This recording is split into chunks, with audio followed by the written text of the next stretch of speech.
हरे राम राम राम हरे हरे, हरे कृष्ण कृष्ण कृष्ण हरे हरे। हरे राम राम राम हरे हरे, हरे कृष्ण कृष्ण कृष्ण हरे हरे। हरे राम राम हरे, हरे कृष्ण कृष्ण कृष्ण हरे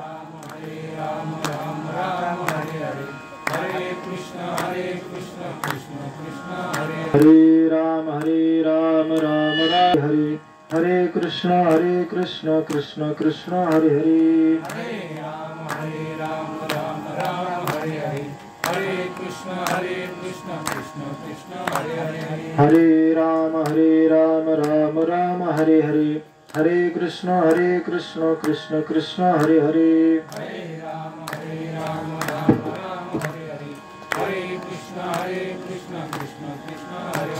हरे राम राम हरे हरे, हरे कृष्ण कृष्ण कृष्ण हरे हरे।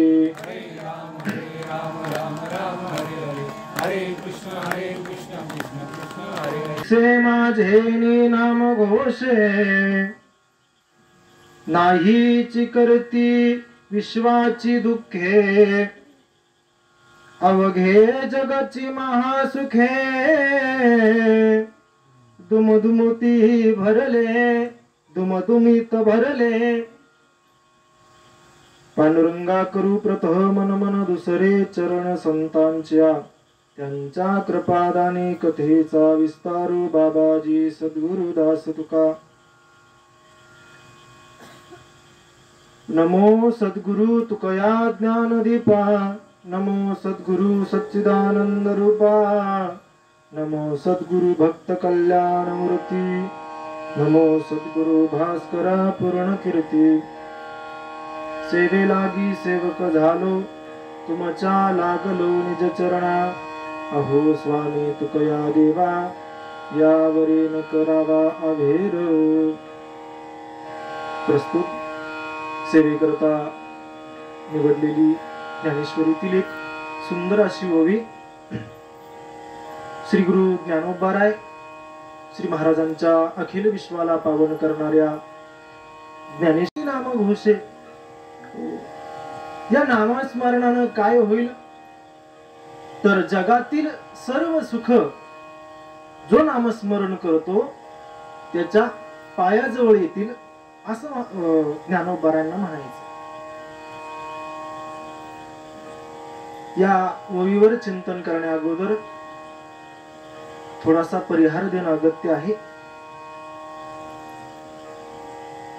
श्री गुरु ज्ञानोबाराय, जगद्गुरु तुकोबाराय आदी करून सर्व संतांच्या महात्म्यांच्या कृपाशीर्वादानं सालाबाद प्रमाणे याही वर्षी अत्यंत मनमोहक अशा वातावरणामध्ये आदिशक्ती रेणुका मातेच्या या पवित्र अशा प्रांगणामध्ये आपण शारदीय नवरात्र महोत्सवाच्या पर्वणीवर आपण हा उत्सव साजरा करत आहोत आणि या उत्सवाच्या पहिल्या दिवसाची प्रवचन रूपी सेवा, चिंतन रूपी सेवा भगवंताच्या कृपेनं, श्री गुरूंच्या आज्ञेनं, आदरणीय गणेश दादांच्या मार्गदर्शनानं ही सेवा माझ्यापर्यंत आली, परम भाग्य समजतो। तसं सेवेला मी महाराज नाहीच म्हणणार होतो, कारण तशी परिस्थितीच नव्हती, परंतु कसं आहे, सद्गुरूंचा शब्द आहे आणि सद्गुरूंच्या शब्दाचा मान देणं हे आमचं आद्य कर्तव्य म्हणून या ठिकाणी उपस्थित झालो। तुम्हा सर्वांच्याच चरणावर साष्टांग प्रणिपात करतो। शारदीय नवरात्र महोत्सव म्हणजे काय? शारदीय नवरात्र महोत्सव म्हणजे काय तर एक मातृशक्तीची आराधना आहे। कारण कोणताही पुरुष असू द्या, कोणताही मुलगा असू द्या, कोणताही वृद्ध असू द्या, तरुण असू द्या, मातृशक्तीशिवाय त्याच्या जीवनामध्ये एक आपण काय म्हणू, एक उणीव आहे प्रत्येकाच्या जीवनामध्ये। जर मातृशक्ती नसेल तर काय महाराज, माणसाच्या जीवनामध्ये एखाद्याची आई नसेल, एखाद्याला बहीण नसेल आणि एखाद्याला पत्नी नसेल, या तीनही गोष्टी महाराज 100% पाहिजे. आणि या मातृशक्तीचा सन्मान, नारी शक्तीचा सन्मान म्हणून आपल्या संस्कृतीनं, आपल्या सनातन धर्माने हा शारदीय नवरात्र महोत्सव आपण परंपरेनं साजरा करतो आणि आदिशक्तीची आराधना करतो. कारण ज्या ठिकाणी स्त्रीचा सन्मान केला जातो त्या ठिकाणी देवता वात्सव्य करत असते. धर्मशास्त्रात एक वचन आले, यत्र नारेस्तु पूजन्ते रमन्ते तत्र देवता. ज्या ठिकाणी नारीची पूजा केली जाते, नारीची पूजा म्हणजे आईची पूजा केली जाते, पत्नीचा सन्मान ठेवला जातो आणि बहिणीचं रक्षण केलं जातं, त्या ठिकाणी भगवंत वास करतात. रमन्ते तत्र देवता. म्हणून आपल्या भारत भूमीला एक जगाचं देऊळ म्हणा, जगाचा देव्हारा म्हणा म्हणून मानलं जातं. आणि त्यात महाराष्ट्राच्या बाबतीत जर विचार केला तर एक नावाला शोभेल असं महान राष्ट्र ज्ञानोबारायांच्या बाबतीत किंवा ज्ञानोबारायांनी, तुकोबारायांनी जे काही कार्य केलं त्याच्या मागे नारी शक्तीचा अत्यंत महत्वाचा वाटा आहे. तुकोबारांच्या बाबतीत जर आपण विचार केला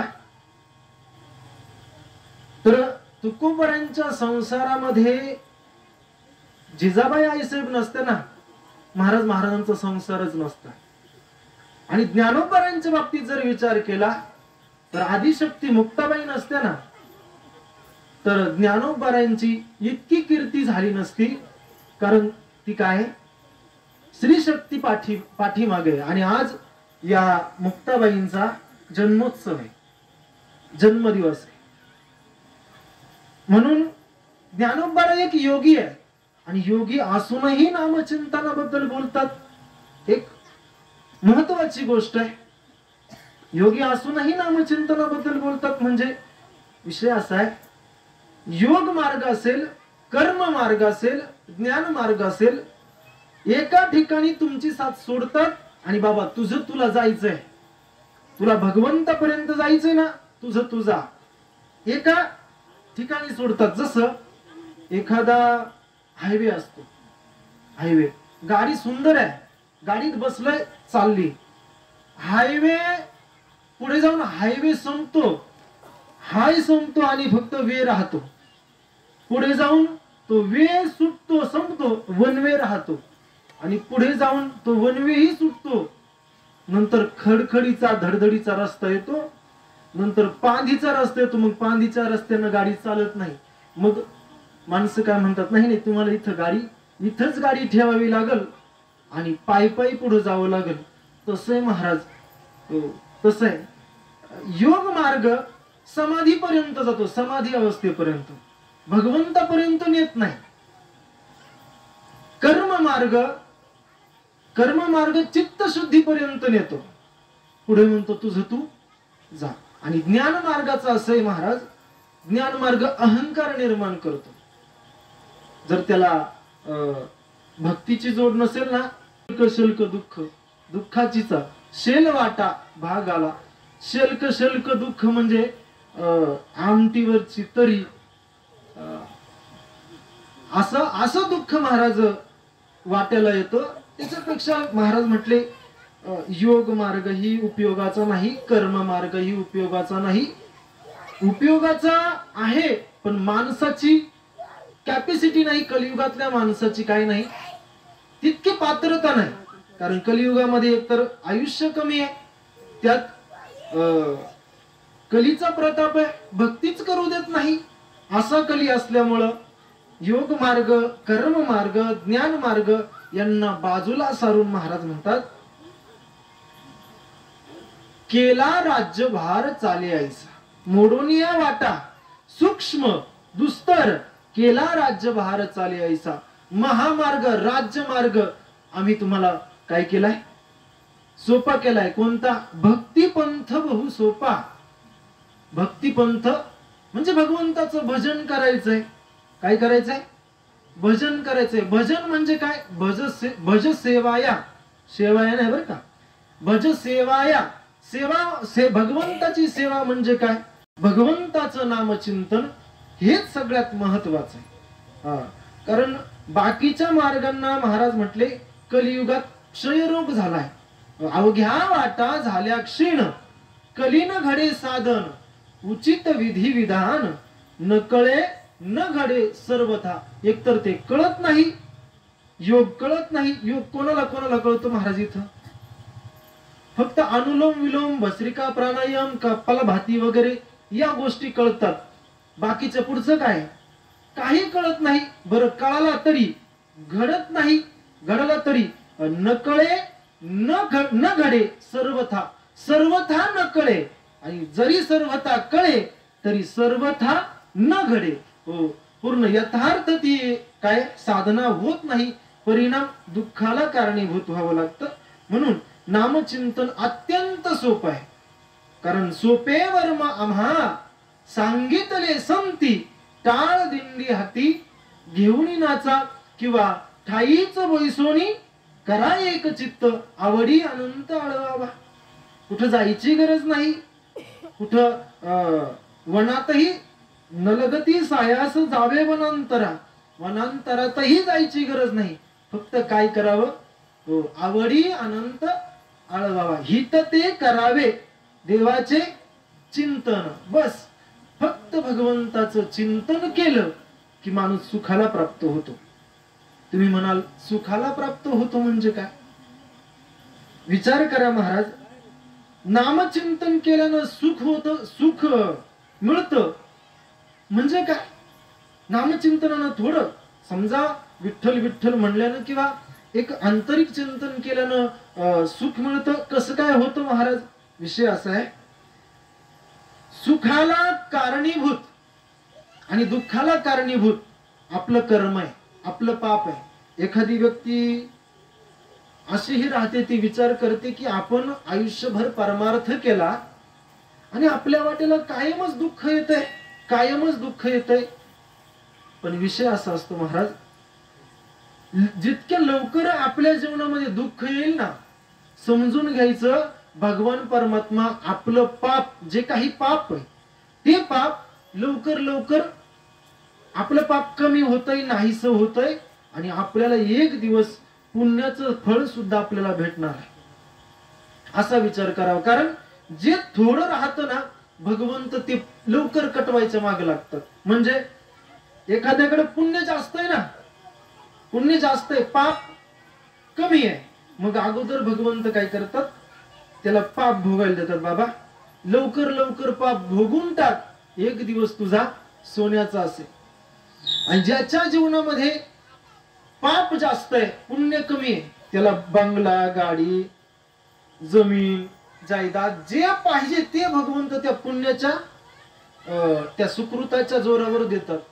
आणि तू जर तुला इतक्या सुविधा त्या पुण्याच्या बाबतीत, पुण्याच्या बदल्यात दिल्यात, त्या अनुकूल स्थितीमध्ये सुद्धा तू भगवंताचं नामचिंतन जर करत नसल, आजही तुला सुधरायची एक व्यवस्था दिली की सुधरवण्याची संधी दिली, जर तू जर याच्यात जर नामचिंतन करत नसल, इतक्या अनुकूल काळात नामचिंतन करत नसल, तर तुकोबरा त्याला म्हणलेत आत्महत्या रे घातकी. स्वतःचा आत्महत्या केल्याचं त्याला पाप लागतं. आत्महत्या म्हणजे काय? स्वतःच्या शरीराला मारणे ही शरीर हत्या झाली. पण हाच आत्मा या मानवी देहातून कुठतरी खंतीतेने करा होणे गाढव कुतरा. या मानवी देहातून जर गाढवाच्या कुत्र्याच्या जर जन्माला जर हा आत्मा म्हणजे त्याच्या शरीरामध्ये जात असेल किंवा त्या योनीला प्राप्त होत असेल, तर एक आत्महत्या झाली की नाही महाराज? स्वतःच्या आत्म्याचं किंवा स्वतःला पतनाला नेणं झालं की नाही? म्हणून पतनाला न जाता भगवंत काय करतात? अनुकूल वातावरण त्याला देतात की बाबा तू नामचिंतन कर. पण नामचिंतन तो करतच नाही. का? कारण जो पैशाच्या मागे लागलाय, जो जमिनी घ्यायच्या माग लागलाय. महाराज म्हणतात जर त्याचं जर ध्येयच ते असेल तर वृत्ती भूमी राज्य द्रव्य उपर्जिती जाना त्या निश्चिंती देव नाही. त्याचं ध्येय जर भगवंत असेल आणि त्याच्याकडे सगळं काही लौकिक दृष्ट्या प्रपंच व्यवस्थित असेल, थोडक्यात जर विचार केला तर नाथ महाराजांच्या घरी काही कमी होतं का महाराज? काहीच कमी नव्हतं. अकरावाडी कशाला म्हणतात? आपल्याला साधं एक घर बांधायचं म्हटलं तर काय अवस्था होते? 11 वाडी नाथ महाराजांचे. तरी सुद्धा भगवंताच्या बाबतीत नाथ महाराजांना जर विचारलं की महाराज तुमचं ध्येय काय, तर काय आमचं ध्येय फक्त आणि फक्त भगवंत. का बरं?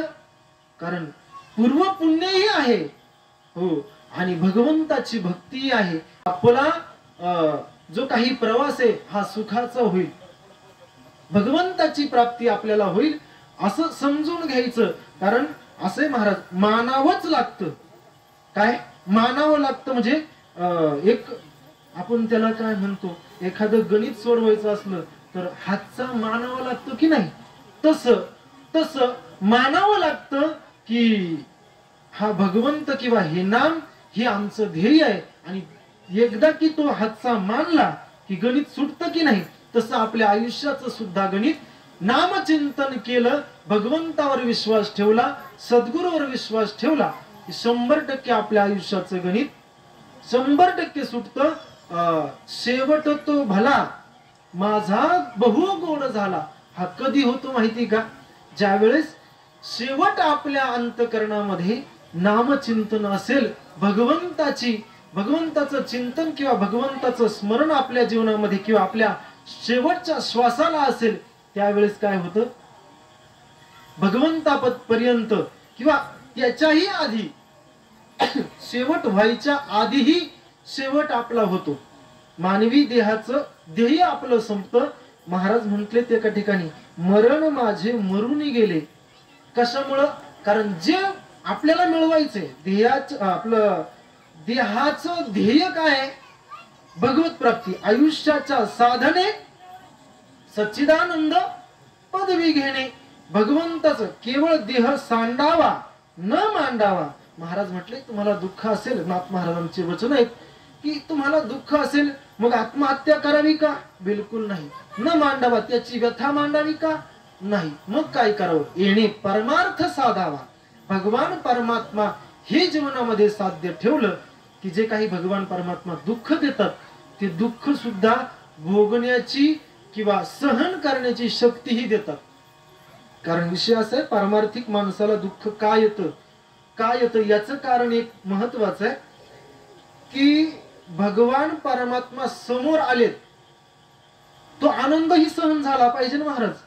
तितकं हृदय सुद्धा तितकं कठोर झालं पाहिजे की नाही. कारण ज्या वेळेस त्या दुर्योधनाला भगवंतानं विश्वरूप दाखवलं, दुर्योधनालाही दाखवलं, परंतु तो मूर्छित होऊन पडला आणि तेच विश्वरूप अर्जुनाला दाखवलं. अर्जुनाची काय स्थिती झाली? विषय असा आहे, आपलं हृदय कठोर करण्याकरता भगवंत आपल्या जीवनामध्ये सुख दुःख देतात. आता एखादी सामान्य काच असते, सामान्य काच, ती लोक काय करतात? तिला गरम थंड करतात. अगोदर जी सामान्य काच आहे तिला थोडासा आपण धक्का दिला तरी ती काच फुटते. पण जेव्हा ती गरम थंड केली जाते त्यावेळेस तीच काच अगदी बंदुकीची गोळी मारली तरी ती फुटत नाही. तिला म्हणतात बुलेट प्रूफ काच, आहे की नाही? Bullet proof glass. म्हणजे ते हृदय सुद्धा आपल्याला इतकं कठोर बनवायचं असतं की जेणेकरून भगवंत आपल्या समोर आल्यानंतर ते आनंद तरी आपल्याला सोसलं पाहिजे की नाही. नाहीतर असं होतं महाराज, कांद्याला बाजार होते आता आणि एकाचा 100 क्विंटल कांदा टॉप भावाने गेला. इतका आनंद झाला महाराज, त्या आनंदाच्या भरात त्याला अटॅक आला आणि मेलं. आमच्या शेजारची गोष्ट आहे, शेजारच्या गावची गोष्ट आहे. म्हणजे आनंद सुद्धा माणसाला सहन झाला पाहिजे की नाही. आणि भगवान परमात्मा जर पाहायचा झाला तर तो आनंद स्वरूप आहे, सुख स्वरूप आहे. सुख रूपाईसा तुझा कोण सांगा, माझ्या पांडुरंगा सारी खातो असा भगवान किंवा आनंद अद्वय नित्य निरामय जे का निज ध्येय हा योगी यांचे असा भगवान परमात्मा सुद्धा आपलासा करण्याकरता हृदय कठोर पाहिजे. तसं त्यामुळं भगवान परमात्मा सुद्धा आपल्या जीवनामध्ये दुःख देतात. पण दुःख कशाच्या बदल्यात असतं तर आपलं पाप. दुःख आपल्या जीवनामध्ये येतं त्याचं कारण फक्त पाप आहे. आणि मग या पापाचं निर्दळन करायचं असेल, या पापाला जर समूळ नष्ट करायचं असेल तर त्याला एक उपाय, केवळ भगवंताचं नामचिंतन. कितीही मोठं पाप असू द्या, भगवंताचं नामचिंतन हे त्या पापाचं निर्दळन करतं. कितीही मोठं, अगदी पर्वता एवढं. थोडक्यात विचार करा, समजा एखाद्या माणसाला कल्पना करा, आता आपल्या परिसरात भरपूर गाय आहेत आणि भरपूर गोठ्यावाले. कल्पना करा एखाद्या व्यक्तीला, एखाद्या शेतकऱ्याला 100 गायी आहेत, 100 गायी आहेत आणि त्यानं काय केलं, पठार भागातलं एक इनाम म्हणा विकत घेतला. म्हणजे एक गवत कापायला घेतला आणि त्याने गवत कापलं आणि आपल्या घरी आणलं आणि भली मोठी त्याची वळही लावली. जवळजवळ त्याच्याकडे 1,00,000 पेंड्या होत्या म्हणा, 1,00,000 पेंड्या. आता कल्पना करा, जर 1,00,000 पेंड्याची वळही लावली, भली मोठी वळही लावली आणि ती वळही जर समजा पेटवायची ठरली, अख्खी वळहीच्या वळही खाक करायची, किती काड्याचे पेटे लागतील? असं कस काय? 1,00,000 पेंड आहेत, 1,00,000 पेंड आहेत. किती कमीत कमी त्याला 1,00,000 पेंड्यांना 1,000 काडी धरा, एकच काडी लागेल का? बरं कल्पना करू, आपल्याला कल्पना करायला काय जाते, 2,00,000 पेंड आहेत. आता तेवढे पेटवायचे आहे. तुम्ही म्हणाल महाराज काय आग लावायला आलं काय? विषय असा आहे, 2,00,000 पेंडी असो किंवा 1,00,000 पेंडी असो किंवा 1 पेंडी असो, तिला जर खाक करायचं असेल तर काय करावं, एकच काडी बस झाली. तसं ज्ञानोबा म्हणतात, तृणाग्नी मिळे हो समरस झाले, तैसे नामे केले जपता हरी. हो, जसं एकदा की आपण काडी लावली की ते वळही जळणार 100%, तसं भगवंताचं नामचिंतन केलं की पर्वत जळते घेता नाम विठोबाचे. पर्वत जळून जातात. आणि एकदा की आपलं पाप नाहीसं झालं की केवळ पुण्य राहतं. बरं किती पुण्य राहतं? नामचिंतन केल्यानंतर किती पुण्य होतं बा तुमच्या मनानं? काय किती पुण्य होत असेल? ज्ञानोबरायांसारख्या ऋतंभरा प्रज्ञा प्राप्त असणाऱ्या महात्म्यानं सुद्धा म्हणावं, पुण्याची गणना कोण करी, गणना कोण करी. हो, त्या पुण्याची कोण गणना करणार आहे? ते पुण्य कोण मोजणार आहे? इतकं पुण्य त्या एका नावानं होत असतं. म्हणून जर मानवी जीवनामध्ये सुखी व्हायचं असेल तर केवळ आणि केवळ भगवंताचं नामचिंतन महत्वाचं आहे. आजकाल काय झालंय महाराज, विशेष करून तरुण वर्ग जे सुशिक्षित आहेत आणि ग्रामीण भागात कमी आहे, परंतु शहरीकरणामुळं असा विषय झालाय, दगदगीचं जीवन झालंय, भयंकर दगदगीचं जीवन. आणि जे पाहिजे ते मिळत नाहीये, जे पाहिजे ते मिळत नाही. नोकरी कशा करता करायची आहे आजकाल? दुसरं ध्येय झाले व लग्न करता करायची, पण नोकरी कशा करता करायची? व्यवस्थित आपलं जीवन सुखकारक व्हावं याच्या करता जी पाहिजे ती नोकरी मिळत नाही. जितकं बरं नोकरी मिळाली, चांगलं पेमेंट मिळत नाही. पेमेंटही मिळालं, पुढे काय आलं, ती चांगली पत्नी मिळत नाही किंवा मिळाली सुद्धा, पुढे जाऊन चांगला प्रपंच होणंही गरजेचं आहे. मुलंही समजा चांगली निघत नाहीत. याच्यामध्ये काय झालंय महाराज, एक रेंज 16 ते 40 या वयोगटातली माणसं महाराज इतकी भयंकर डिप्रेशन मध्ये जातात, इतके भयंकर की त्या डिप्रेशन मधून बाहेर येणं किंवा कम्फर्ट झोन म्हणतो आपण ज्याला, ज्या ठिकाणी आहे तसंच राहावं तसंच जगावं अशी काहींची अवस्था आहे की नाही. आज आत्महत्या किंवा व्यसनाधीन होणं या गोष्टी कशामुळे होतात, या डिप्रेशनामुळे महाराज. म्हणजे जीवनात सुखच नाही. सुख कसं नाही महाराज, विषय असा आहे की संसार विषय ते आपलं मामासाहेब दांडेकर म्हणायचे की एखादा विद्यार्थी आहे, अत्यंत अभ्यास करतोय, हुशार आहे, त्याने पुस्तकाच्या पुस्तक पाठ केली, पण परीक्षेत तो नापास होतो. याला कारण काय असावं? मुलगा होता सायन्सचा आणि त्यानं पुस्तक पाठ केली आर्टची. विषय असावा. म्हणजे थोडक्यात काय, त्यांनी त्या पुस्तकांकडून अपेक्षा काय केली की मी पास व्हावा. आर्टच्या पुस्तकानं सायन्सचा विद्यार्थी पास होईल का? कितीही त्यानं पुस्तक पाठ करू द्या, नाही तर अगदी काहीही करू द्या, नाही होणार. कारण त्यानं अपेक्षा कोणाकडून केली? सायन्स आपलं आर्टच्या पुस्तकाकडून. तसं आपलाही विषय असा झालाय महाराज. आपण काय करतो, अपेक्षा सुखाची करतो, परंतु कोणाकडून करतो? संसाराकडून करतो. संसाराकडून सुखाची अपेक्षा करतो. परिणामतः विषय असा, संसाराच्या बाबतीत कधीही पहा दुःखच आहे. कारण संसार दुःखमुळं सुखाच्या आशेमध्ये माणसाचं अख्खं जीवन जातं. नाटाच्या अभंगात महाराज वर्णन करतात, जगद्गुरु तुकोबाराय, सर्व सुखाची आशा जन्म गेला, क्षणमुक्ती एक यत्न नाही केला. म्हणजे सर्व सुखाची आशा जन्म गेला. सुखाच्या आशेनं महाराज, जसं त्या एखादं गाढव समजा चालत नसलं, एखादं घोडं चालत नसलं, त्याच्या पुढे तो घोड्यावाला गाढवावाला काय करतो?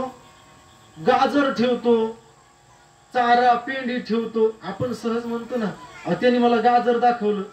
थोडक्यात म्हणजे एक आशा लावली.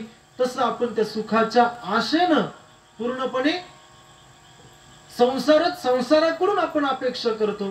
पण असा विषय, संसारात सुख नाही, परंतु त्या संसाराला जर परमार्थाची जोड असेल तर त्याच्या इतका सुखी संसार कोणी करू शकत नाही.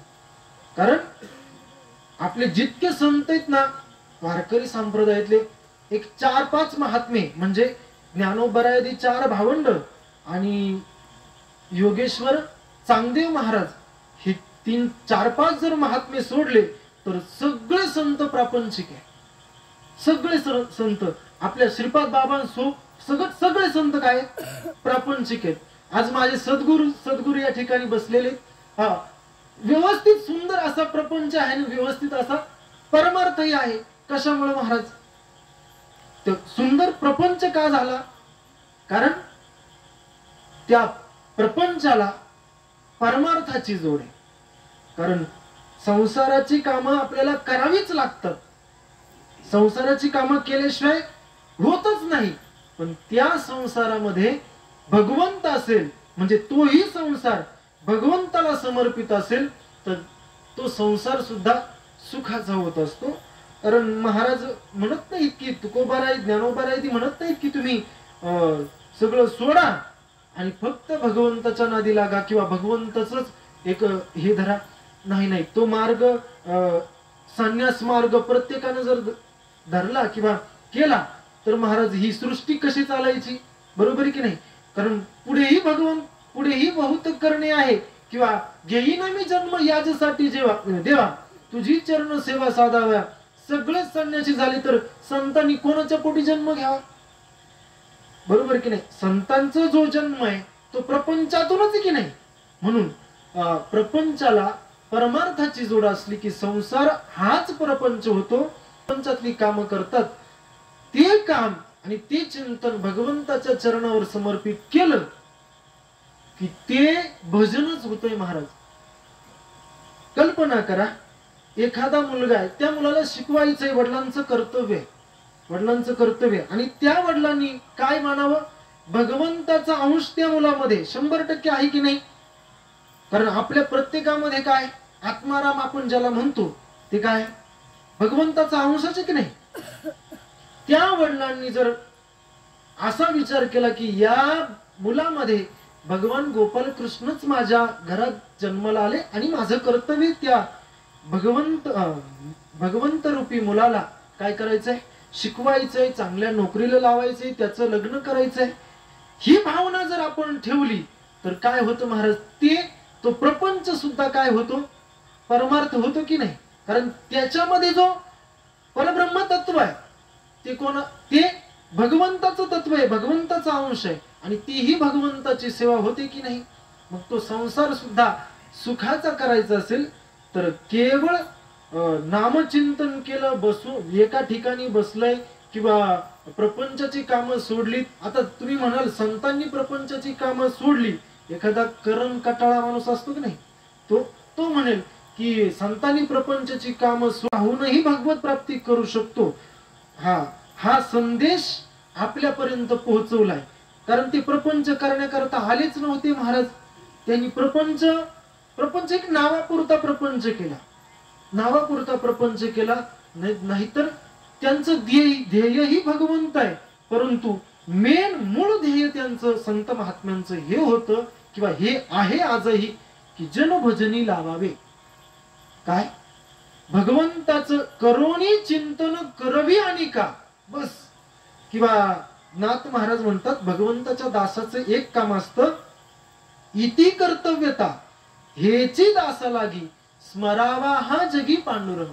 किंवा तुकोबराय म्हणतात काय, आम्ही वैकुंठवासी आलो याची कारणासी बोलिले जे ऋषी साच भावे वर्ताया.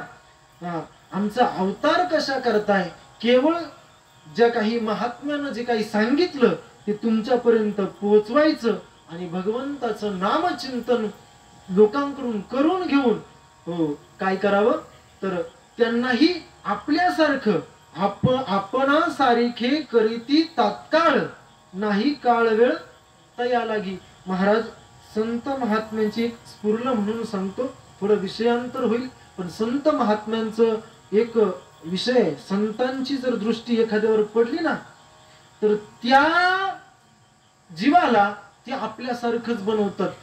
आता गुरुवर्य बाबा या ठिकाणी बसलेले, एका महात्म्याचं वचन आहे, थोडस संकोच वाटेल परंतु त्या महात्म्याचं वचन आहे.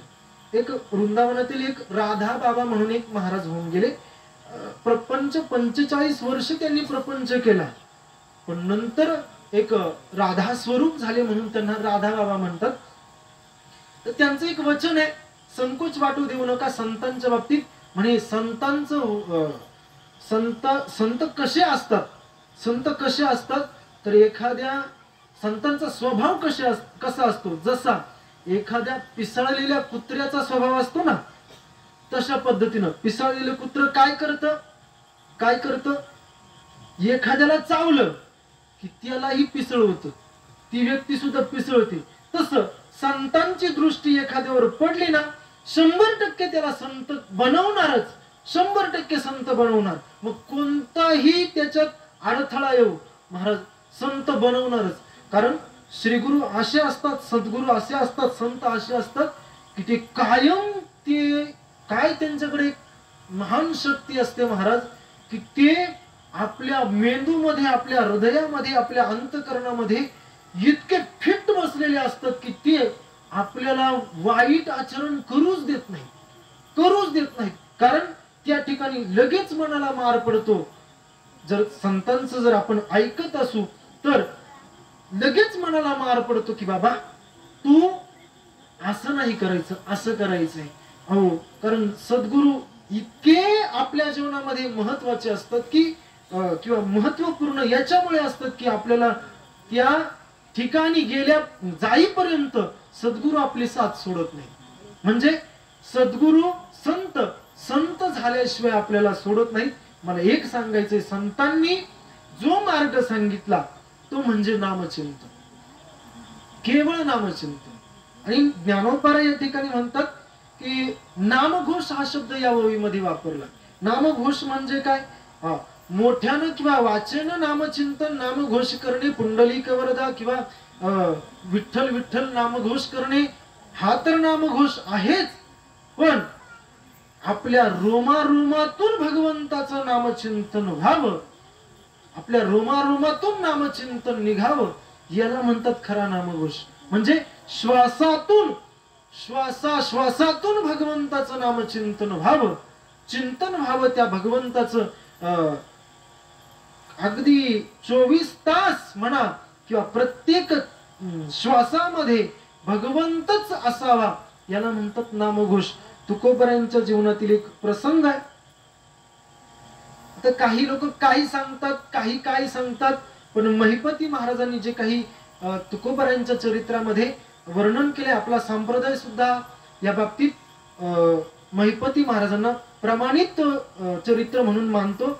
म्हणून महिपती महाराजांच्या किंवा महाराजांनी लिहिलेल्या या चरित्रामध्ये एक प्रसंग आहे की काशीचा कोणी ब्राह्मण आणि शिवाची, काशी विश्वेश्वराची आराधना करत होता. त्याच्या मनामध्ये एक अर्थ होता की इच्छा होती की एक महान साधूची, एक अधिकारी महात्म्याची माझ्या जीवनामध्ये भेट व्हावी, अधिकारी महात्म्याचं माझ्या जीवनात एक दर्शन व्हावं, मला दर्शन व्हावं, त्याची कृपा व्हावी, असं त्या ब्राह्मणाला, त्या साधकाला वाटायचं.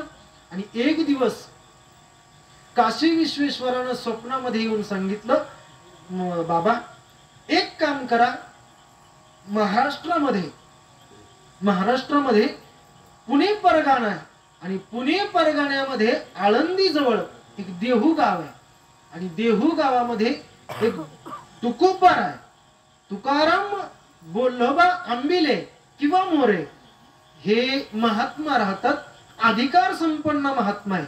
आणि त्यांची तुम्हाला जर भेट झाली तर तुमच्या जीवनामधलं जे काही ध्येय आहे ते तुम्हाला मिळून जाईल, जे काही तत्व आहे ते तुम्हाला मिळून जाईल. आता मजल दरमजल करत तो ब्राह्मण देहूमध्ये आला खरा, पण एक पहाटेच्या सुमारास, म्हणजे आपल्या भाषेत तांबडं फुटण्याच्या एका त्या समयी आला. आणि जुन्या काळात कसं असायचं, टॉयलेट वगैरे नव्हते. तुकोबाराय सकाळी आपलं रात्रभर कीर्तन, एक तांबडं फुटण्याच्या वेळी तुकोबाराय लांब असं 1-1.5 किलोमीटर की बहिर दिशेला गेले. आणि ती क्रिया करत असताना आता तुकोबाराय ते त्यांच्या मुखातून नामचिंतन, विठ्ठल विठ्ठल विठ्ठल विठ्ठल नामचिंतन येतंय. तो ब्राह्मण देहूच्या रस्त्यानं येतोय. अशा ठिकाणी तुकोबाराय बसलेले होते. रस्त्याच्या ठिकाणी एक झुडूप असावं आणि झुडपा मागत तुकोबाराय बसलेले. पाहिलं, लांबूनच पाहिलं, एक व्यक्ती तांबडं फुटलेलं होतं, जास्त चेहराही दिसत नव्हता. आणि मग तुकोबारायांना त्यांनी पाहिलं, म्हणे कोणीतरी बसलेलं आहे, ठीक आहे सकाळची वेळ आहे. जवळ गेल्यानंतर ऐकलं, बाबा या अशा अपवित्र कार्य करत असताना अपवित्र ठिकाणीही भगवंताचं नामचिंतन कोण करत आहे? राग आला त्या ब्राह्मणाला. पण विषय असा आहे महाराज, लोकांच्या गावामध्ये गेल्यावर आपलं तोंड सांभाळावं, बरोबर की नाही? खायला सुद्धा आणि बोलायला सुद्धा, खायलाही आणि बोलायलाही. दुसऱ्या प्रदेश आपला सोडला की बोलणं आणि खाणं या 2 गोष्टी सांभाळल्या की त्याची तीर्थयात्रा व्यवस्थित होते. तर तुकोबाराय त्या ठिकाणी आहेत, पण ब्राह्मण विवेकी होता. आता काही लोक म्हणतात की तिथे गेले जीभ धरली, हा प्रसंग नाहीये, कारण महिपती महाराज प्रमाणित आहे. महिपती महाराजांनी जे लिहिलंय ते तुमच्या समोर मांडतो. पाहिलं जवळ जाऊन की ही व्यक्ती, म्हणजे जवळ म्हणजे चलता चलता गावात प्रवेश केला आणि समोरच तुकोबारायांच्या घराच्या समोरच ते ब्राह्मण त्या ठिकाणी उपस्थित झाला. तर त्या ठिकाणी तुकोबारायांची मुलगी होती भागीरथी. तुकोबारांच्या मुलीला विचारलं, इतकी तेजस्वी मुलगी आहे, कोणाची असावी? ठीक आहे म्हणजे बाई, तुकाराम महाराजांचं घर कुठे आहे? आणि हेच तुकाराम महाराजांचं घर आहे. वाडा होता, तुकाराम महाराजांचं घर आहे. ठीक आहे, बसा इथं, बाबा परसाला गेलेत म्हणे. थोडा वेळ बसला तो ब्राह्मण आणि तुकोबार आहेत तिकडून बहिरी दिशेवरून आले. स्वच्छ असं हातपाय वगैरे धुतले तुकोबारांनी आणि समोर आले. म्हणे त्या ब्राह्मणानं विचार केला, म्हणे ही व्यक्ती तर आपण त्या ठिकाणी नामचिंतन करता करता पाहिली. संकोच आला मनामध्ये की इतकं सुद्धा या व्यक्तीला कळू नये की अशी क्रिया करत असतानाही नामचिंतन करतोय. पण काही बोलले नाही, कारण लोकांच्या गावात तोंड सांभाळावं म्हणून ती व्यक्ती शांत राहिली. आणि तुकोबारांनी काय घरात होतं ते त्या ब्राह्मणाला जेवू घातलं. दुपारची वेळ झाली, अगदी दुपारची वेळ, काही चर्चा झाली आणि दुपारची वेळ झाली. आणि तुकोबाराय दुपारच्या वेळी रात्रभर कीर्तन केलं होतं म्हणून नामचिंतन करत करत थोडी वामकुक्षी घ्यावी, एक अर्धा तासाची झोप घ्यावी म्हणून तुकोबाराय कलंडले. आणि तुकोबाराय कलंडल्यानंतर तो ब्राह्मणही त्या ठिकाणी थोडसे आराम करावा म्हणून झोपले दोघही. तुकोबारांना झोप लागली, महाराज नामचिंतन करता करता झोप लागली. परंतु तो ब्राह्मण होता ना, त्यालाही झोप लागली. पण विषय असा झाला, महाराज कुठून तरी विठ्ठल विठ्ठल विठ्ठल विठ्ठल असा आवाज येतोय. म्हणून पाहिलं, इकडे तिकडे पाहिलं, कोणीच नाही. परत तो झोपलाय. पुन्हा भगवंताचं नामचिंतन ऐकायला येतंय. म्हणून त्यानं आता विश्वनाथानं पाठवलंय म्हणल्यावर काहीतरी त्या गोष्टीमध्ये काहीतरी तथ्य असेल, 100% तथ्य असेल. आणि तुकोबाराई हेच आहे. म्हणून त्या ब्राह्मणानं काय केलं, तुकोबारांजवळ गेला आणि तुकोबारांच्या शरीराला असा कान लावला. आता तुकोबाराई ते महाराज ज्या ठिकाणी पाय दिला ती माती सुद्धा भगवंताचं नामचिंतन करते.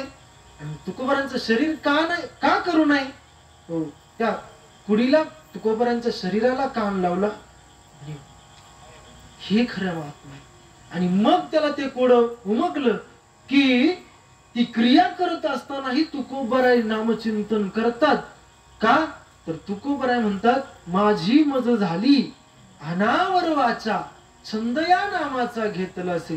तुकोबारायांच्या रोमारोमातून भगवंताचा नामचिंतन होत होतं. याला म्हणतात खरा नामघोष. भगवंताचा नामघोष काय तर असा नामघोष रोमारोमातून श्वासाश्वासातून भगवंताचं नामचिंतन येणं, याला म्हणावं नामघोष.